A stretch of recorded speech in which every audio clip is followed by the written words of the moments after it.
Halo, assalamualaikum. Waalaikumsalam warahmatullahi wabarakatuh. Ini Londonnya di mana nih Mas Bilid? Di Willisden namanya. Oh, Willingston. Salam kangen Buya. Iya. Mohon maaf, kadang selalu terlambat untuk join pengajiannya Buya. Jadi kalau saya datang terlambat, saya nunggunya di YouTube aja. Iya. Izin Buya untuk nyapa sahabat-sahabat Buya. Salam kenal Kang Afkar. Iya, sama-sama.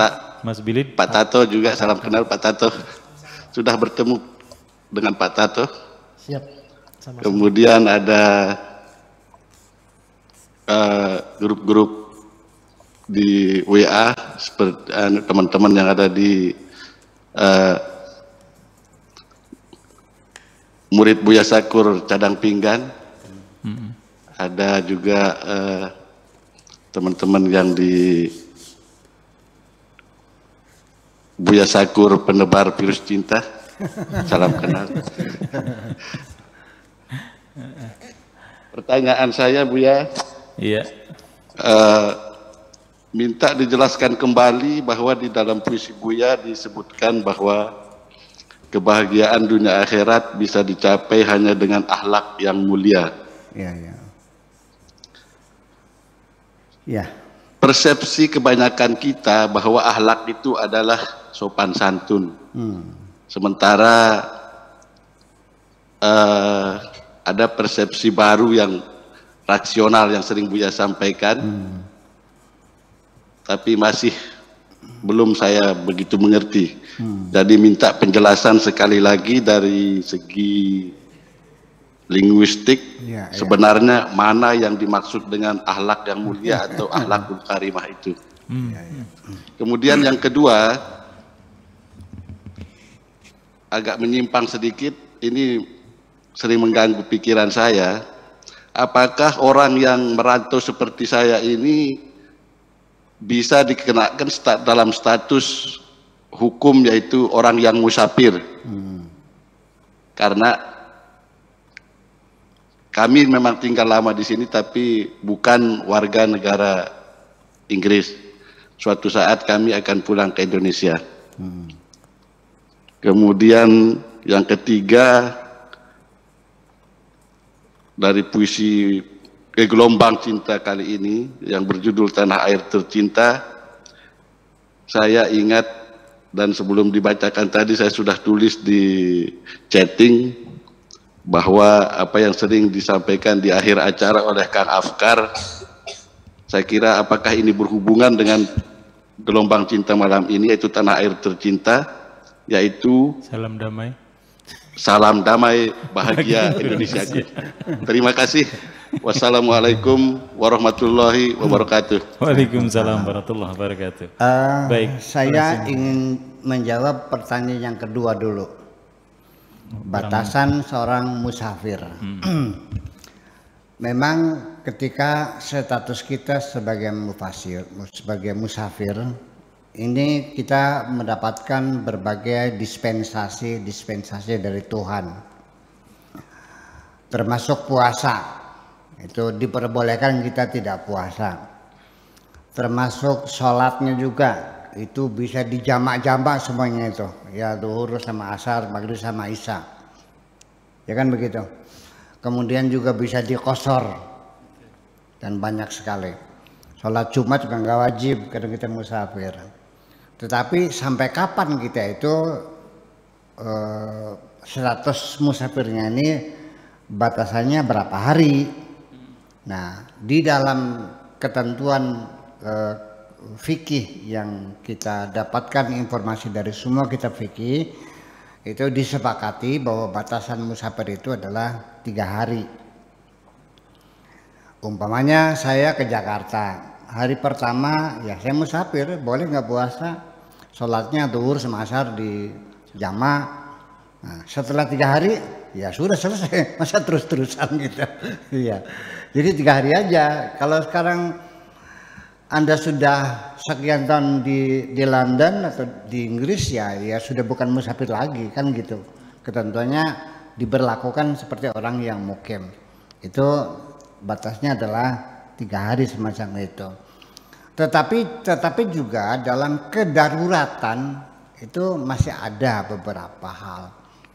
Umpamanya karena kita tinggal di negara yang non muslim seperti TKW yang kerja di Taiwan, kerja di Hong Kong. Ya kalau mereka menjaga kesucian dari najis babi, najis anjing sebagainya, waduh berat banget ini. Berarti nggak mungkin orang Islam bisa merantau kalau begitu. Ya kan itu namanya dispensasi. Ya kita juga sering di London, sering di Belanda dan sebagainya. Ya yang penting makan asal nggak kelihatan daging babinya aja. Masa wajahnya disir itu semua tiap hari kan sudah juga. Nah, itu. Jadi kita mesti ada kelonggaran semacam itu. Itu pertanyaan yang pertama. Pertanyaan kedua ya. Yang pertama pertanyaan adalah sekitar apa tadi? Kebahagiaan itu bisa dicapai dengan akhlakul karimah. Oh iya. Jadi kita mesti membedakan antara tata krama, sopan santun, budi pekerti, etika, moral, akhlak dan sebagainya. Itu banyak sekali istilahnya. Dan itu masing-masing punya wilayah yang berbeda-beda. Nah, oleh karena itulah maka seringkali orang salah paham membaca teks-teks keagamaan karena persepsinya belum terbangun secara kokoh.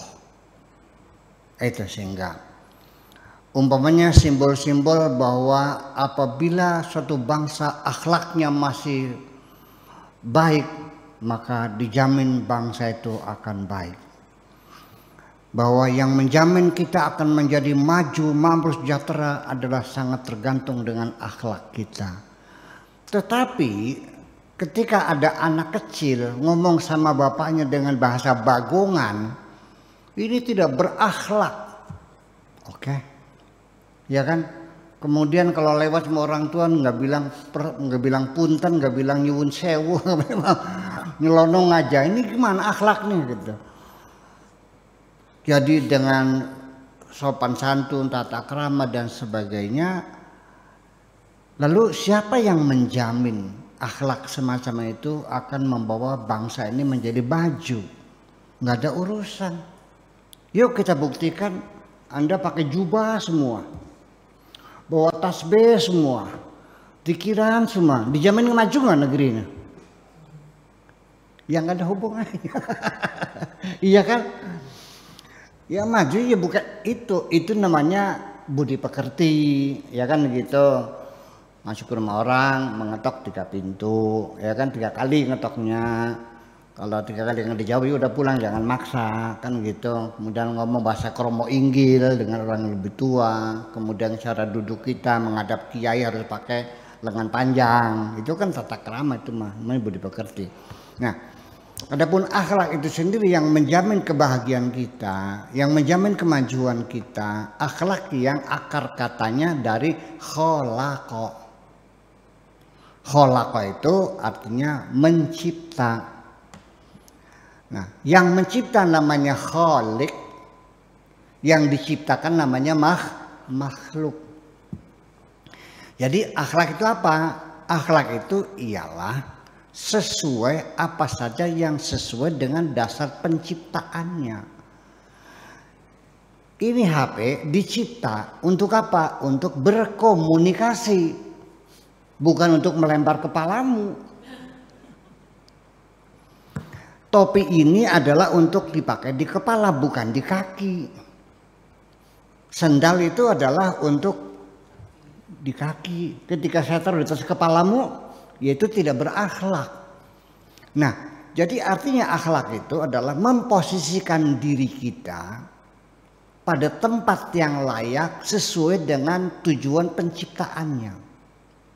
Nah, disitulah makanya rumah tangga itu akan hancur ketika tidak berakhlak, di mana seorang istri tidak bisa menempatkan dirinya sebagai istri, seorang suami tidak bisa menempatkan dirinya sebagai suami, dan anak tidak bisa menempatkan dirinya sebagai anak.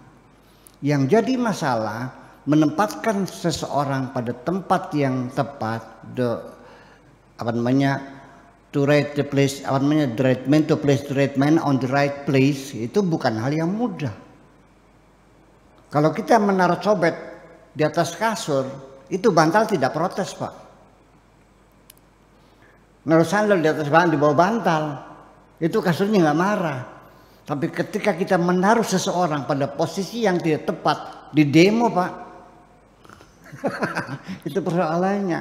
Jadi sebabnya kita menjadi kacau ini karena kita telah bergeser dari posisi kita, di mana kita mengambil overlapping gitu. Kita memasuki wilayah kerja orang lain, menilai keburukan orang lain. Itu bukan urusan kamu.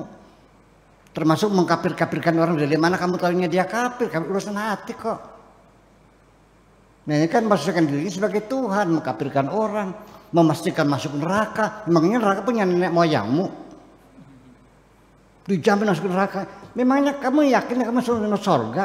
Aku juga nggak yakin masuk surga kok. Aku juga masih bulu romaku masih meremang-remang. Di akhirat saya selamat atau tidak saya nggak tahu, ya kan? Ya kita jujur aja lah gitu. Jadi artinya bahwa ketika pemerintah memposisikan diri sebagai pemerintah, sebagai pengayom, sebagai pelindung, sebagai pelayak, pengayom, pengaman, pelindung, itu akan maju pasti. Kita akan bahagia. Kita rakyat juga sama, rakyat harus ikut patuh kepada pimpinan, kepada pemerintahan. Atiullah wa rasul wa ulil amri minkum. Lalu di mana salahnya? Akhlak itu akan menjamin kita maju dan kita nyaman. Ya itulah persoalannya akhlaknya. Jadi kadang-kadang disitulah. Nah kemudian persoalan-persoalan akhlaknya sendiri juga akan berbeda. Karena bagaimanapun namanya ideologi besar itu, ketika dia pindah ke bangsa yang lain, itu tidak mungkin akan 100% dipindahkan. Apalagi ideologi, agama, pemikiran, filsafat. Pancasila hebat di Indonesia. Karena ini bisa mempersatukan bangsa Indonesia. Ketika diterapkan di Inggris, apa gak kacau balau nih? Ya kan? Nah iya, demokrasi di Inggris yang tidak punya undang-undang dasar gitu. Lalu kita bubarnya udah itu bukan lagi apa nggak hancur-hancuran. Jadi saya kira nilai-nilai daripada relativitas tentang waktu, ruangan dan sebagainya itu berlaku segala macam. Dan termasuk juga sopan santun, tata krama. Di Amerika seorang presiden naruh kakinya di atas meja nggak ada masalah. Di sini dibenci orang dong. Gimana sih masa kaki di atas meja? Nah itu. Di sana di Inggris mungkin orang di Scheveningen di sana di Belanda Scheveningen atau di Inggris di sana orang nudis yang nggak ada masalah. Di sini dimarahin orang di demo kan semacam itu. Jadi yang namanya tata krama mah itu sangat relatif sekali. Sehingga ketika kita juga berbicara agama, kalau kita lihat dari sisi akhlak masih bertengkar. Percaya nggak? Kita berbicara agama tentang syariat, bertengkar keras, saling bunuh-membunuh. Bicara agama dari akidah juga sama akan bertengkar juga kok.